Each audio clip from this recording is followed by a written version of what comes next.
पिथौरागढ़ अर्थात उत्तराखंड। यहाँ की सूखी झीलें और उनके पीछे की पौराणिक व लोक कथाओं, क्या है ऐसा जो यहाँ 7 झीलें सूखी पड़ी हैं आज भी। पिथौरागढ़ के शोर घाटी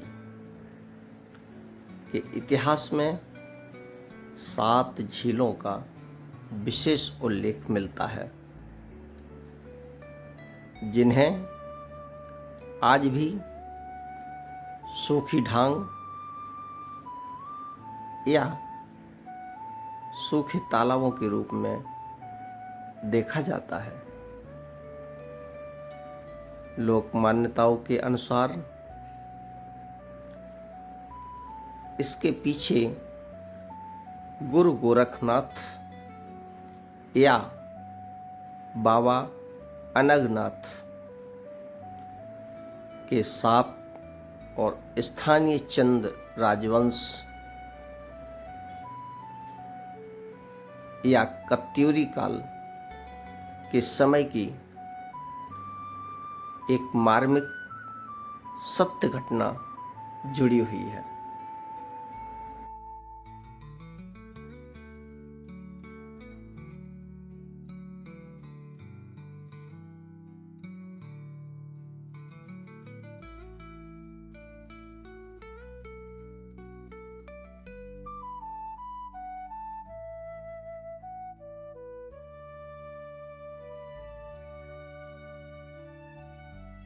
अच्छी है। ये जानवरों के लिए खरीदते हैं घास इसको? घास लेके आए हैं ये। अच्छा, ये करीबन 50 किलोमीटर दूर से लेके आए हैं इसको। ये भी खरीदनी पड़ती है, पहाड़ पे मिलती नहीं, वैसे नहीं मिलती है। ऐसा बना सर, जिसमें घास होती है उसमें क्या करते हैं वो लोग बेचते रहते हैं। अच्छा अच्छा। अब जैसे हमें जरूरत है अभी, अभी मैं गया, सुबह गया, अभी पहुंचाऊंगी। चले गए वो लोग। ये किस मतलब कितने की दी है घास, कैसे ये देते मेरे को हैं? वहाँ बैठी 22 रुपए 22 रुपए एक पूला। एक पूला? अच्छा, मतलब ये जो एक पूला उठाना कितना बड़ा है? ये बस अच्छा, ये जी। 22 रुपए का? और उसके साथ गाड़ी का चार्ज अलग। ये बैठेगा तब तो जानवर रखना है बहुत मुश्किल है, बहुत महंगा है। जानवर रखना है वाले फिर भी नहीं छोड़ते हैं जानवरों को। ये है। छोड़ते ही नहीं है जानवरों को। पानी। चलिए, तो ये खराब नहीं होती है जैसे आप भर देंगे इसमें अगर थोड़ा सा पानी का अंश होगा? वो पानी जिसमें हम वो बनाते हैं ना, हाँ। तो एक वो खंबे में, हाँ हाँ। उसमें जैसे बारिश हुई तो उसमें खराब हो जाता है, अंदर खराब नहीं होता है। नहीं, जैसे कल रात में बारिश हुई थी तो ये भीगा होगा। खराब होने तक तो गाय खा लेती हैं। अच्छा अच्छा। खराब होने तक। खराब होने तक गाय खा ले। हाँ हाँ हाँ, ये देखो खराब हो ये रही गिरा है। है। हाँ ये कल मतलब जो ऊपर होंगे हाँ हाँ। उनमें पानी गया होगा, नीचे नहीं गया होगा। अच्छा, नीचे हिस्से में नहीं गया, ऊपर वाले में गया होगा। ऊपर इसमें गया होगा। ये हाँ, जिसमें अब ये बरसात का सीजन होता है उसमें सब लोग अंदर वो कर लेते हैं, अंदर कर लेते हैं। चलिए, ये चौखट जो बनी है कितनी पुरानी होगी लगभग? सर इसकी जानकारी तो मेरे को नहीं है। फिर भी पहले से ही हुए। अब लगा लीजिए पापा को जी के 100 वर्ष, 200 वर्ष, कितना लगभग? 200 से ऊपर ही होगा सर। 200 से ऊपर होगा। हाँ। बहुत महीन नक्काशी है। अब तो इस समय तो लोग नहीं बनाते, कोई बनाएगा भी नहीं अब। ऐसा बना ही नहीं पाएगा ना। जी, बिल्कुल बिल्कुल। नहीं, उसमें हमारे यहाँ क्या थे तो ये पूरा लकड़ी का मकान है क्या? हाँ, पूरा लकड़ी का है? अच्छा अच्छा। टोटल पूरा लकड़ी। ये दीवार तो हमें पक्की लग रही है। ना ना, उसकी पत्थर की पत्थर की है, तो उसमें वो किया हमने ये, अच्छा आपका रेत द्वारा थोड़ा वो करके। अच्छा अच्छा, अंदर पूरा अंदर लकड़ी है पूरा? अंदर नहीं, ये पत्थर हुआ है ना, ये हाँ हाँ। ये तो पत्थर हुआ, ये सारे ऊपर तक वो लकड़ियां हुई। अच्छा, वो सब लकड़ी है ना? हाँ, ये बाद में फिर उससे थोड़ा वो किया ना रेत द्वारा। आजकल जैसे नए फैशन के मकान बने हैं तो उसके द्वारा, नहीं तो पहले तो ये था कि इसमें मिट्टी थी। अच्छा, मिट्टी थी। चलिए, देवभूमि उत्तराखंड, जहाँ कण कण में भगवान शिव और शक्ति का वास है। लेकिन इसी देवभूमि के पिथौरागढ़ में 7 ऐसी जगह हैं जो कभी विशाल और सुंदर झीलें हुआ करती थीं। आज ये झीलें पूरी तरह सूखी हुई हैं और सदियों बाद भी यहाँ पर पानी की एक बूंद नहीं टिकती है। क्या यह केवल मौसम का फेर है या फिर किसी सिद्ध संत का भयानक शाप जिसने हंसती खिलती घाटी को वीरान कर दिया? आज हम इतिहास के पन्नों को पलटेंगे और जानेंगे सोर घाटी के उस सांप की सच्ची और मार्मिक कहानी।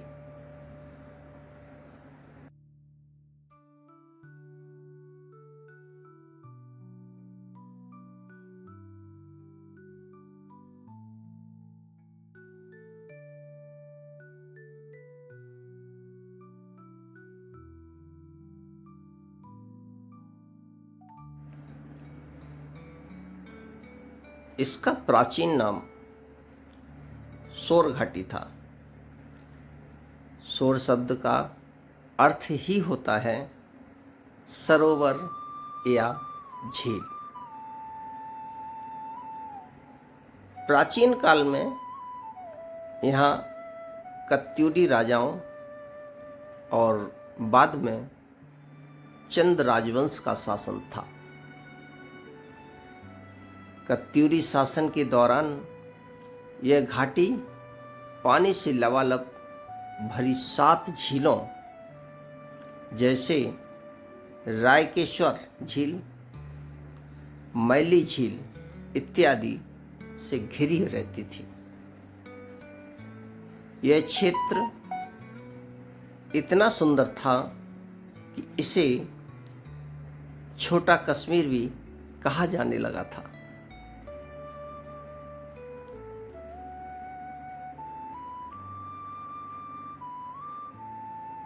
मध्यकाल में नाथ संप्रदाय के एक महान सिद्ध योगी, कई कथाओं में इन्हें स्वयं गुरु गोरखनाथ या उनके शिष्य बाबा अनगनाथ कहा गया है, सोर घाटी का भ्रमण करते हुए यहाँ आए थे।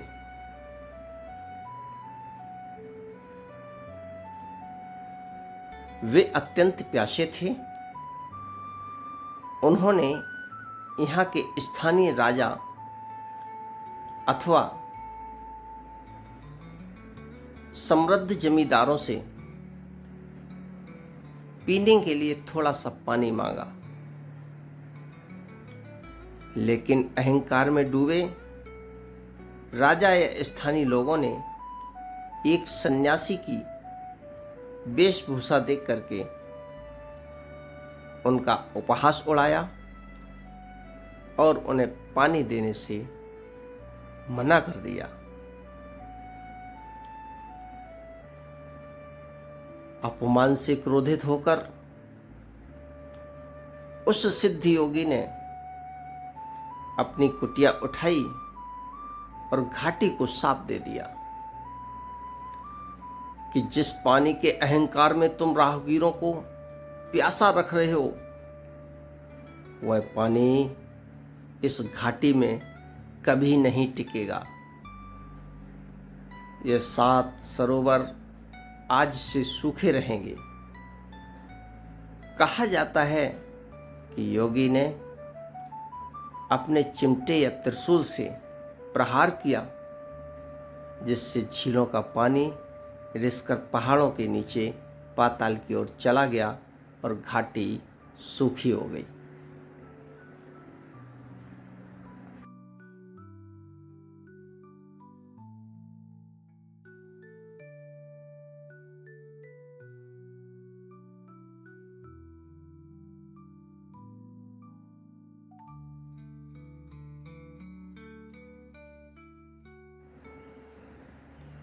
एक दूसरी मान्यता के अनुसार कुछ स्थानीय बुजुर्गों ने इन झीलों के किनारे एक क्रूर प्रथा का चलन बताया। इसे प्रथा कहें या अंधविश्वास, जिसके तहत किसी निर्दोष की बलि दी गई थी,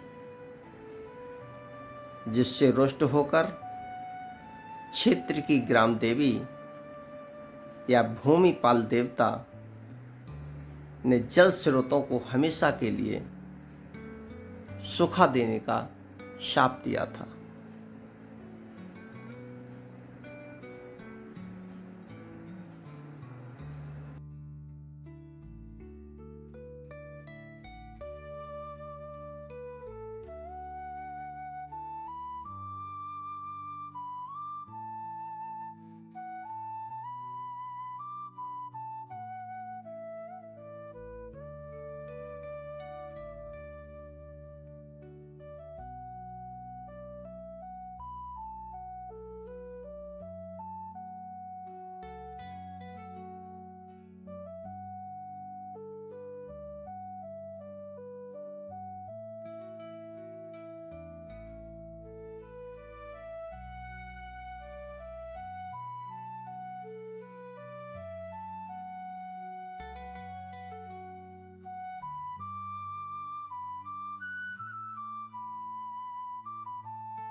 विज्ञान के इस युग में आइए कुछ समझने की कोशिश करते हैं इसके वैज्ञानिक कारण को।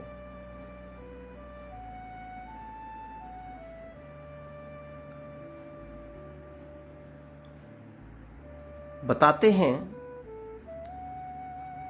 भूवैज्ञानिकों के अनुसार पिथौरागढ़ की शोर घाटी के नीचे विशाल चूना पत्थर की चट्टानें हैं। इस क्षेत्र में पाताल भुवनेश्वर जैसी कई भूमिगत गुफाएं हैं। वैज्ञानिकों के अनुसार सदियों पहले किसी बड़े भूकंप या टेक्टोनिक हलचल के कारण इन 7 झीलों की तलहटी में दरारें आ गईं।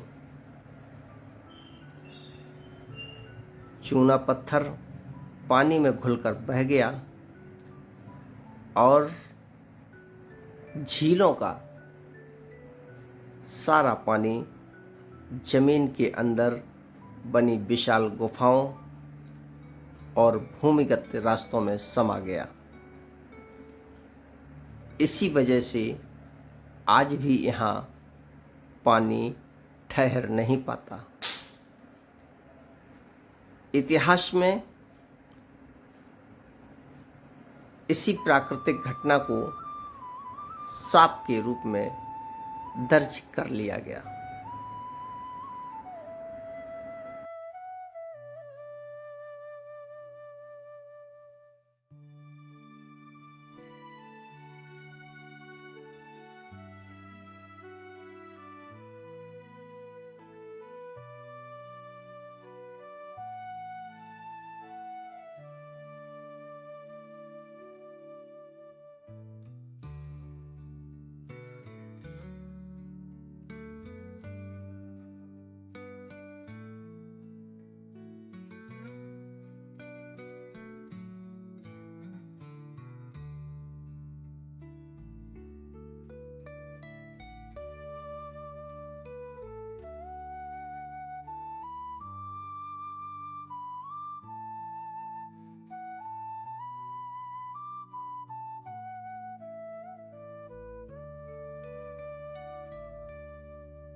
पिथौरागढ़ की ये 7 सूखी झीलें आज हमें एक बहुत बड़ा सबक देती हैं। चाहे इसे किसी संत का शाप कहें या प्रकृति का कोई भौगोलिक बदलाव, सच यही है कि पानी ही जीवन है।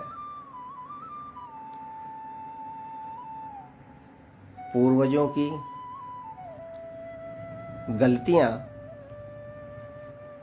या प्रकृति से की गई छेड़छाड़ पूरे साम्राज्य को सुखा सकती है।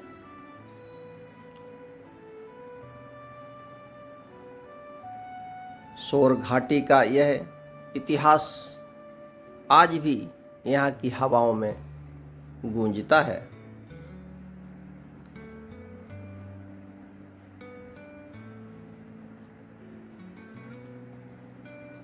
प्लीज़ अगर आपको यह वीडियो पसंद आया हो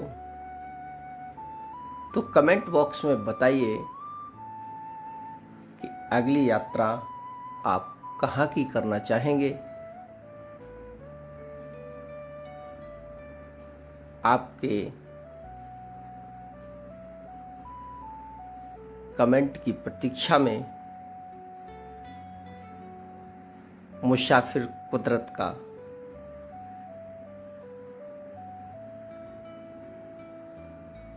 जय हिंद।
पिथौरागढ़ के पहाड़ी हिस्से,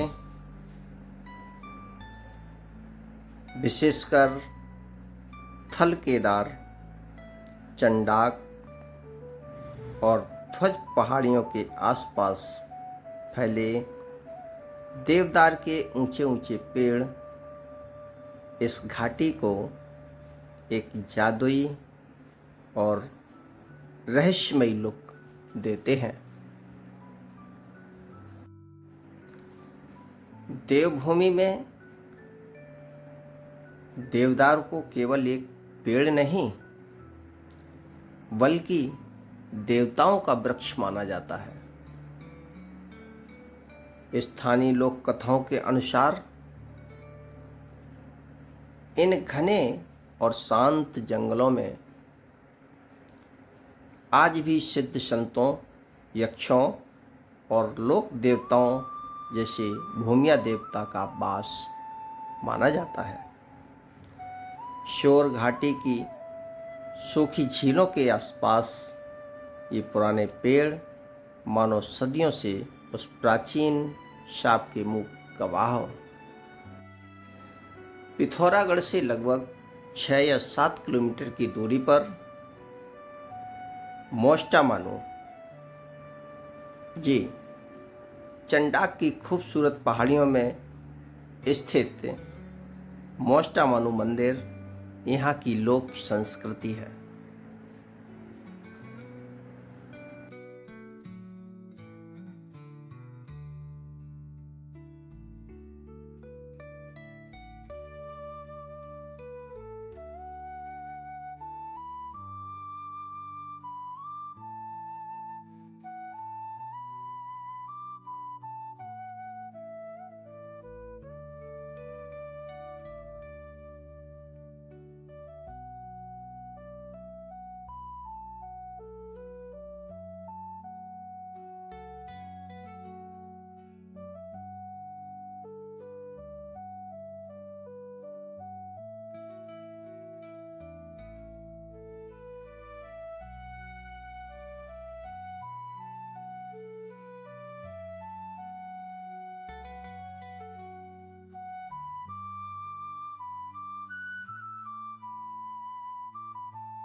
जहां एक तरफ साप के कारण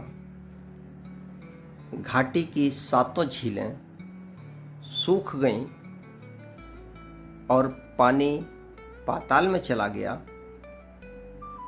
वहीं दूसरी तरफ यहाँ के लोग पानी और अच्छी खेती के लिए मोष्टामानु देवता की शरण में जाते हैं। जब भी घाटी में सूखा पड़ता है या मानसून में देरी होती है तो स्थानीय लोग इस मंदिर में आकर विशेष पूजा अर्चना करते हैं। मान्यता है कि मोष्टामानु बाबा को प्रसन्न करते ही शोर घाटी में मूसलाधार बारिश होती है। हर साल सितंबर के महीने में ऋषि पंचमी के दिन यहाँ विशाल और प्रसिद्ध मेला लगता है। इस मेले में पूरे कुमाऊं के हजारों श्रद्धालु आते हैं। यहाँ का मुख्य आकर्षण देवता का डोला और भक्तों का पारंपरिक छोलिया नृत्य होता है।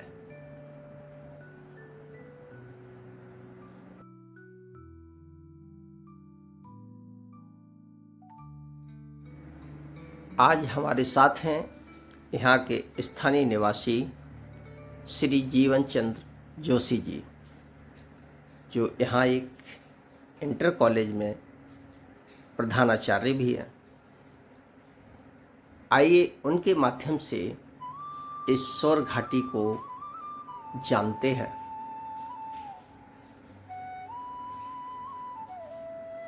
और ऊपर पहाड़ी पर जाकर पूरे पिथौरागढ़ के दर्शन करते हैं। कुछ पेड़ पौधों के बारे में भी आपसे कुछ जानेंगे।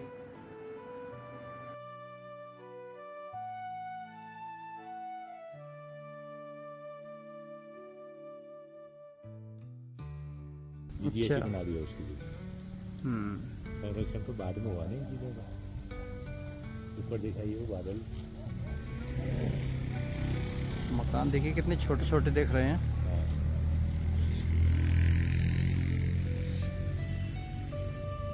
यहाँ से अच्छा व्यू आता है।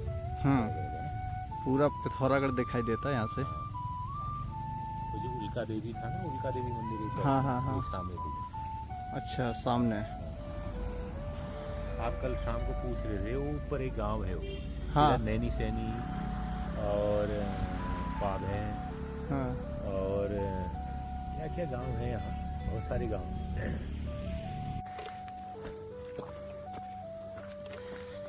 ये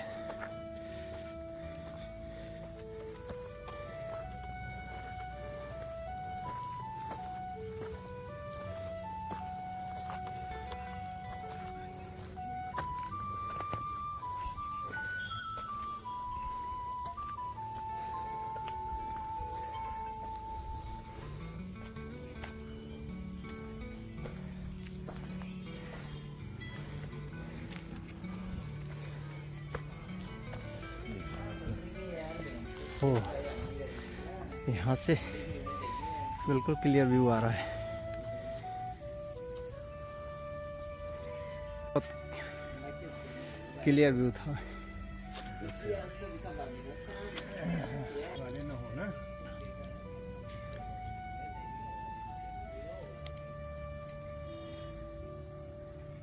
अच्छा, ये लास्ट वाले पहाड़ में जो बादल लगे हैं, सफेद बादल जो दिखे, हाँ, ये नेपाल का। ये नेपाल। अच्छा, यहाँ से एक बात देखो ना, हाँ ये सरोवर जैसा है कि नहीं है बताइए। हाँ, बिल्कुल बिल्कुल तालाब जैसी है। आपको डाउन यहाँ को लग रहा है कि वहाँ को लग रहा है डाउन? मतलब डाउन तो नहीं समझ में आ रहा, लेकिन बिल्कुल चारों तरफ पहाड़ियाँ हैं, बीच में जैसे तालाब होता है ना, ये भी देखो तालाब का ही तो शेप है। तालाब का ही शेप। हाँ, ये भी तालाब का ही शेप है।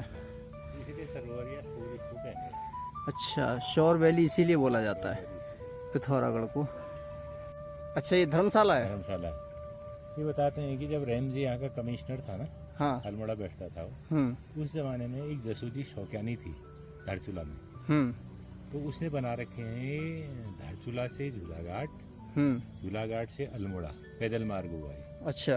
करीब करीब 1 मील की दूरी पर ही हुआ भी क्या ना, उसका ये था कि उसका हस्बैंड की डेथ हो गई थी, तो उसके बाद बहुत सोना चांदी पैसा था, तो घर में यहाँ तैयारी हो रही थी कि इसको काली नदी में बहा देते हैं करके। अच्छा। उसमें रैमजी घूमने के लिए आए हैं। हाँ।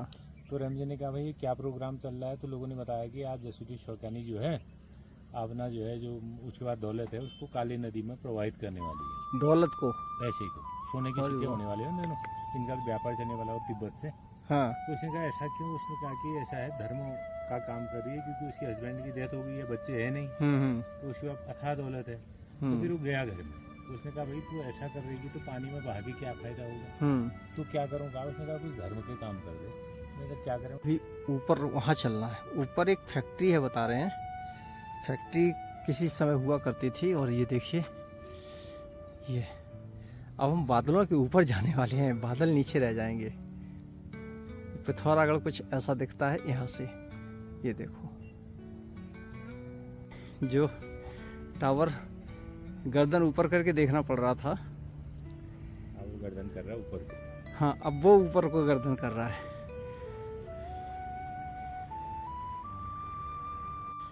ये ऊपर आके स्थान तो बहुत प्यारा लग रहा है, और यहाँ तो बहुत सुंदर मंदिर भी है, लेकिन माता श्री का है मंदिर, भोले बाबा भी हैं बगल में। अच्छा, माता श्री भोले बाबा का मंदिर है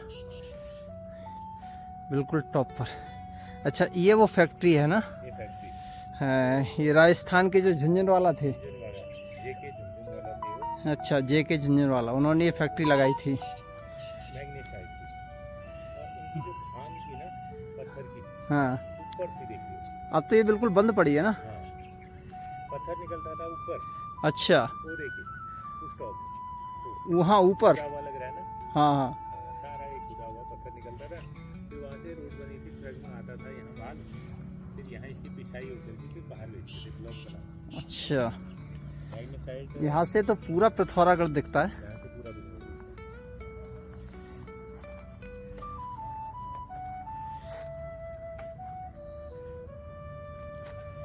देखिए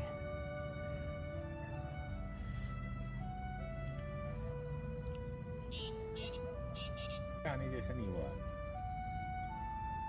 लेकिन आज तो मौसम ही नहीं खुला था। उधर फिर बारिश आ गई, देखिए तो बारिश ही तो। उधर बारिश हो रही है ना? हाँ,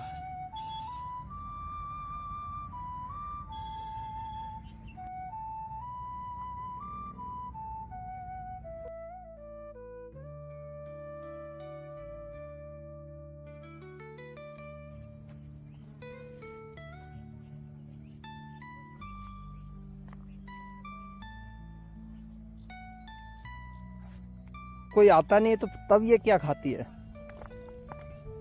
जानवर आते होंगे, अच्छा, जानवरों को लगती होगी। जानवर को लगती होगी। अच्छा, इधर जोंक बहुत ज्यादा है। एक सीजन की एज हुई इनकी, एक सीजन के बाद फिर खत्म हो जाती है, जाड़ों में बरसात नहीं आती है नहीं, और ठंडी जगह चाहिए, उस साइड नहीं होंगी जहाँ से हम आए ना अभी।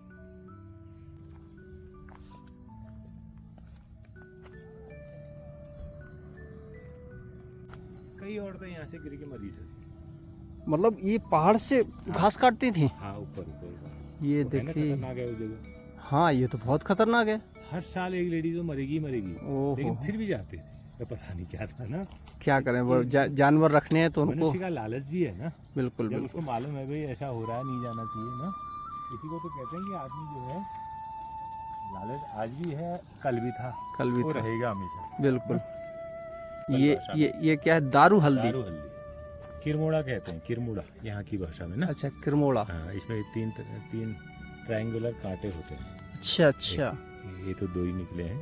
क्या है ये है हाँ, त्रिशूल की तरह। ये त्रिशूल की तरह, त्रिशूल की तरह पत्ते कांटे में- होते हैं। पत्ते में भी कांटे होंगे इसमें। हाँ, और इसमें फूल आते हैं पीले रंग के, खट्टे होते हैं, अच्छा इसकी चटनी बनती है, अच्छा। और दाने का होते हैं तो काले पड़ जाते हैं, मीठे- दाने। मीठे होते हैं, हाँ, अच्छा। खाते थे हम बचपन में। डायबिटीज के लिए है। डायबिटीज के लिए जड़ इसकी जड़ पीली होती है एकदम हल्दी जैसी, तो हाँ। दारू हल्दी कहते हैं। अच्छा अच्छा, ये ये सब पेड़ उसी के। तो डायबिटीज जड़ से खत्म हो जाती है इससे अब कि पत्ते क्योर हो आते हैं, जाती है? इसकी मेडिसिन तो बनती है ना बाहर, इसकी तो यहाँ दोहन हो रहा है पहाड़ में। अच्छा लेकिन अच्छा। यहाँ लोग कम ही यूज़ करते हैं, उसी पर हो गए, अंग्रेजी दवाओं पर निर्भर हो गए ना। जैसे उस पहाड़ी में देवदार नहीं होगा, इधर हो जाए, इधर हो साइड जाएगा। वाले में। ये पिथौरागढ़ की डिस्ट्रिक्ट जेल, ये ऐसी जगह बनी है कि कैदी निकल के जाएगा कहाँ। ये देखिए, होता है अच्छा इसका जूस पत्ती बन के, पत्ती तो बिल्कुल अनार जैसी लग रही है। इसका जूस बन के बिकता है। अच्छा, हाँ, हार्ट के लिए अच्छा माना है। क्या बोलते हैं इसको? यहाँ की भाषा में तो घिंगारू कहते हैं। घिंगारू। घिंगारू। अच्छा। अब वैसे क्या नाम है, सर्च करने पर मालूम पड़ता है। बॉटनिकल नेम कुछ अलग होगा। हाँ। अब उनका प्रोग्राम था कि यहाँ से तू जा, यहाँ से मैं जाऊँगा, वहाँ रास्ता मिलता होगा, वहाँ मिल जाएंगे।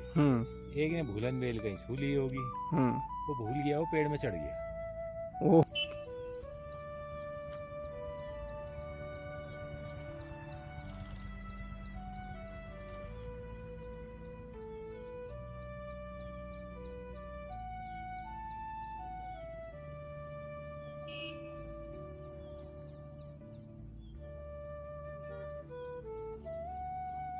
अच्छा, ये भी मेडिसिन है ना? हाँ, होता है, फर्न प्रजाति का ही है नहीं। ये पहाड़ भी तो बड़ा अजीब लग रहा है बिल्कुल। लकड़ी वाला। हाँ, लकड़ी वाला पहाड़ लग रहा है, पूरा लकड़ी वाला है। इसी से निकलते हैं फिर ये जो पत्थर निकले। हाँ, ये सीधे देखो। होता है नहीं।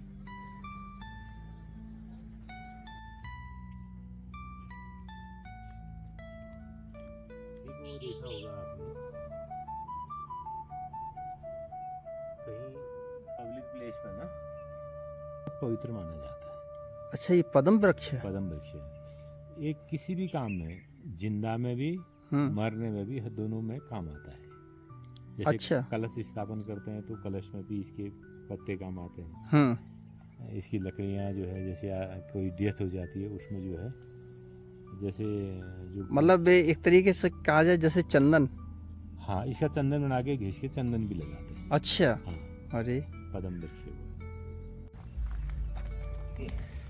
ये घाव को साफ कर देता है। घाव को साफ कर देता है, पुराने से पुराना घाव, अच्छा। मवाद सारा साफ कर देगा, क्लियर कर देता है। अरे, नाम तो पहाड़ी नाम तो है इनके, लेकिन पहाड़ी नाम क्या है? वो तो अलग ही हुआ जैसा होता है। अच्छा अच्छा। कुछ कहते हैं इसको मवाद सोचने वाला कहते हैं, ऐसा कुछ कहते हैं। अच्छा अच्छा, मवाद सोखने वाला। सोखने वाला सर्प के दंश में काम आता है। इसके बीज नागकेसर। नागकेसर कहते हैं, कुछ इसी तरह का नाम है, ये ज़्यादा जो नहीं बताया था।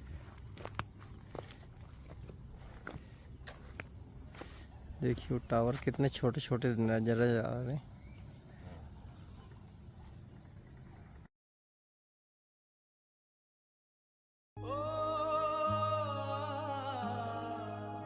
शबनम की बूंदें कहती है कहानी, पहाड़ों की छोटी पे धूप की जुबानी। पांडे जी मुसाफिर कुदरत का, पांडे जी मुसाफिर कुदरत का, मुसाफिर कुदरत का।